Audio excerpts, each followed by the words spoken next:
Oi pessoal, tudo bem com vocês? Eu vim falar com vocês hoje sobre as formas de Deus agir, né? As múltiplas formas de Deus operar e como as ações dele elas são múltiplas, né? Elas são interligadas e elas são incrivelmente abrangentes, né? Eu vou numa loja comprar papel para fazer um trabalho, então propósito do papel aqui, então eu vou lá para isso, né? Um objetivo e um fim, né? Eu faço uma faculdade para poder trabalhar em determinada área, porque eu gosto dessa área, então faço isso, faço aquilo por um objetivo, né? Por um fim. Deus, ele faz algo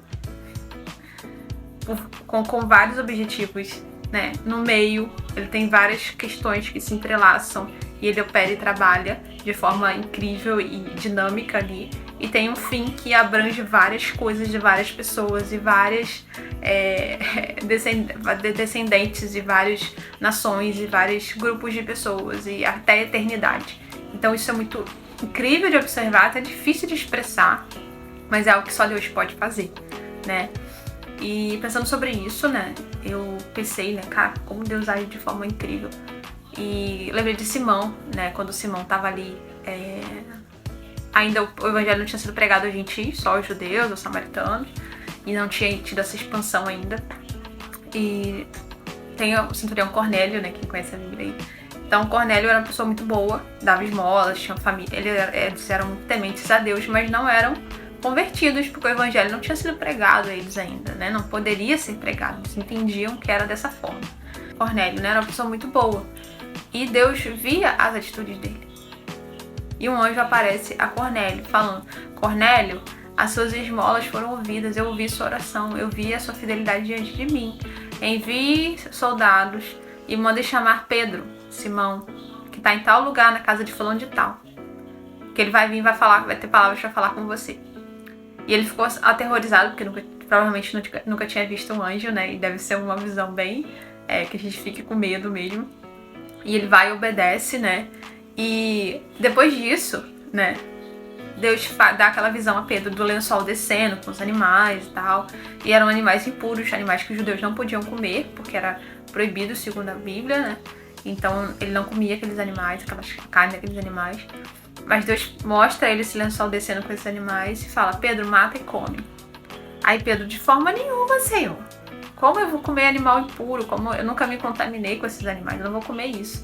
E Deus fala com ele: Pedro, não torne impuro o que eu purifiquei. Isso acontece 3 vezes, para afirmar, né, e enfatizar ali a questão. Então, termina aquilo e Pedro fica pensando, né, o que isso quer dizer? Né? É para eu comer carne de animal impuro? Agora eu posso comer, não tem problema? Não sei o que passou na cabeça dele. E enquanto ele estava pensando nisso, momentos depois, chegaram aqueles soldados, né, vindo lá, mandados por Cornélio, e conversam com ele. Falam: nosso senhor, o centurião Cornélio, mandou chamar você para poder ir lá, porque um anjo apareceu a ele, falou para poder chamar, porque o que você tinha para falar era importante. Então Pedro recebe eles e tal, entende? E Deus fala com Pedro: Pedro, vai porque eu tô nesse negócio, né? Obedece aí porque eu tenho propósito nisso.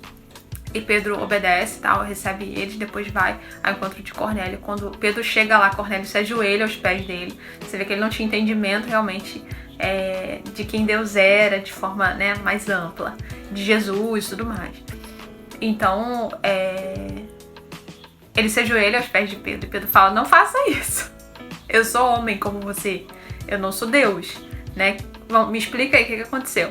Aí Cornélio explica: não, aconteceu isso, isso e isso, eu tava orando e tal, e um anjo me apareceu, falou isso comigo e falou pra te chamar.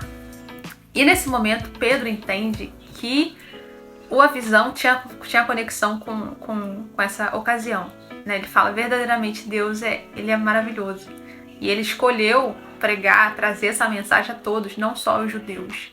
E começa a falar, porque vocês conhecem a história, né? Era uma coisa que estava muito conhecida no momento, né? A questão de Jesus foi algo muito polêmico. Mas Jesus tinha morrido. Muitas pessoas não souberam o que aconteceu depois. Então ele explicou tudo aquilo e tal, do evangelho, do sacrifício de Jesus e tal. Enquanto ele falava, aquelas pessoas foram batizadas com o Espírito Santo. Então ele ficou tipo: nossa, não é só a pregação que eles vão poder receber, é o Espírito Santo também. Então assim, se o Senhor que trouxe esse Espírito me trouxe aqui, derramou o Espírito dele, como que eu vou negar o batismo? Então explica sobre o batismo, batiza eles ali, eles reconhecem o Senhor como Salvador e tudo mais. E a partir dali eles começam nessa jornada de pregar também aos gentios. Ele entende que esse é um direcionamento de Deus, né? E depois tem o concílio de Jerusalém, que determina isso mesmo. Algumas pessoas eram contrárias. Tem toda uma questão em cima aí, mas a gente não vai tratar disso hoje. Então ele continua ali. E eu pensei nisso, né? Como a questão do agir de Deus, né? Começa com Deus trabalhando no coração de Pedro, né? Uma coisa que ele não faria naturalmente, que é pregar aos gentios. Então Deus trabalha. Pedro, eu tenho esse plano, eu planejei isso desde antes da fundação do mundo. Esse era um propósito meu. Então, obedeça, né? Eu tenho esse plano, eu tenho isso planejado no meu coração. Então, a partir de agora, vocês vão pregar também aos gentios. Então, Deus trabalha no coração de Pedro, quebrando aquele padrão que ele acreditava que estava certo. E também trabalha na vida de Cornélio, né? Se revelando a ele, mostrando a ele, sabe? Mostrando que a bondade não é suficiente, ajudar os outros, dar esmolas não é suficiente. Isso não salva ninguém. É o poder de Deus, é o sangue de Jesus, é o reconhecimento dele como Senhor e Salvador que transforma a nossa vida. Não são os nossos atos, não são as nossas obras que nos salvam, mas o agir dele. Então o Senhor vai, tipo assim, eu tô vendo o coração dele, a intenção, então eu vou mostrar pra ele a verdade, né? E se ele aceitar, se ele se quebrantar, ele vai me receber e vai ter muito mais, vai conhecer muito mais quem eu sou.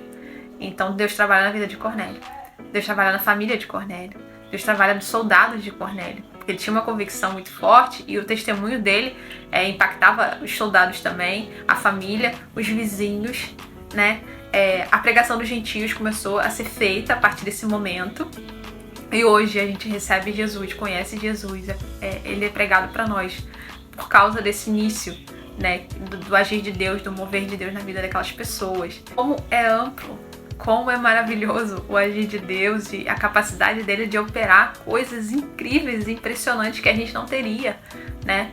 Eu não teria capacidade de divulgação desses vídeos, nem de ter gravado, de ter começado a gravar, porque eu não gostava disso, eu nunca gostei de me expor. Até hoje é um pouco difícil, mas eu gosto muito de estar aqui, porque eu sei que o Senhor me chamou para isso. Então isso traz alegria no meu coração, mas quem faz o meu marketing, quem faz a divulgação, quem traz, quem inclina o coração, quem revela a verdade, quem convence é o Espírito Santo, é o agir de Deus. Então isso é algo maravilhoso. Então que a gente possa confiar nessas múltiplas formas de Deus agir, né? De entender que os planos dele não se reduzem a um objetivo só, né? É muito mais amplo. E se a gente quer fazer parte disso, a gente tem que cooperar com ele.